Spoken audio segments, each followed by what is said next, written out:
আসসালামু আলাইকুম রহমতুল্লাহ।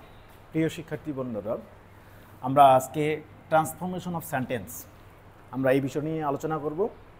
আমরা জানি যে এই ট্রান্সফরমেশন সেন্টেন্সের আমাদের একটা পার্ট অ্যাফার্মেটিভ থেকে নেগেটিভ বা নেগেটিভ থেকে অ্যাফার্মেটিভ, এটা পরীক্ষায় প্রায় আসে এবং এসএসসি এবং ইন্টারমিডিয়েট এবং বিভিন্ন চাকরি পরীক্ষাও এটা পাওয়া যায়। তো আমরা একটা সহজ নিয়মে আমরা অ্যাফার্মেটিভ থেকে নেগেটিভ বা নেগেটিভ থেকে অ্যাফার্মেটিভ করার চেষ্টা করব। আমরা যে হেডলাইনটা পড়বো সেটা হচ্ছে বাক্যে নিচের সিম্বলিক ওয়ার্ডগুলো থাকলে নিচের নিয়মে অ্যাফার্মেটিভ থেকে নেগেটিভ করা যায়। আমাদের মনে রাখতে হবে কোনো বাক্যে যদি অ্যাফার্মেটিভ বাক্যে যদি আমাদের alone, only, must, as soon as, every, both, and অথবা শুধু and, too, to, as, as এই যাবতীয় যদি শব্দগুলো থাকে তাহলে মনে রাখতে হবে যে এই বাক্যগুলো হচ্ছে যে অ্যাফার্মেটিভ। এবং নেগেটিভ আমরা যদি করতে চাই, যদি আমাদের বাক্যে দেখা যাচ্ছে অ্যালোন আছে, এই বাক্যটাকে নেগেটিভ করতে গেলে আমরা কি লিখব? নান বার্ড দিয়ে কাজ করব। অ্যালোন থাকলে কি লিখব? নান বার্ড। অনলি যদি আমাদের ব্যক্তিকে জ্ঞাপন করে তাহলে আমাদের নান বার্ড দিয়ে করতে হবে, ঠিক আছে? নান বার্ড। আচ্ছা, অনলি দিয়ে অনেক ক্ষেত্রে ব্যক্তি না হয়ে বস্তু হতে পারে, ঠিক আছে? যদি বস্তু হয় তাহলে আমাদের কি আসবে? Nothing bird. আচ্ছা, অনেক ক্ষেত্রে অনলি দ্বারা আবার বয়স বা সংখ্যা হতে পারে, তাহলে আমাদের নট মোর দেন লিখলি এনাফ। তাহলে অনলি দ্বারা ব্যক্তি বুঝাইলে আমরা অনলি জায়গায় নান বার্ড লিখবো। অনলি দ্বারা যদি বস্তু বুঝে তাহলে নাথিং বার্ড লিখবো। অনলি দ্বারা বস্তু সংখ্যা বা পরিমাণ বুঝাইলে নট মোর দেন লিখবো, ঠিক আছে?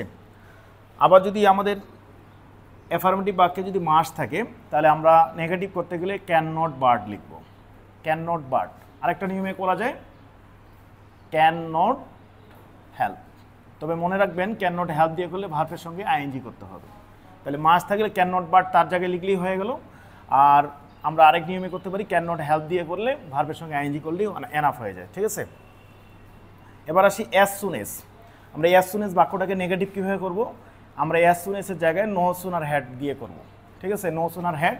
এবং মনে রাখবেন সাবজেক্টের পরে যে ভার্বটা হবে এখানে ভি3 হবে এবং কমা যে জায়গা থাকে সেই জায়গায় দেন বসবে এবং অবশ্যই পরবর্তীতে সাবজেক্ট প্লাস ভার্ব টু ব্যবহার হয়।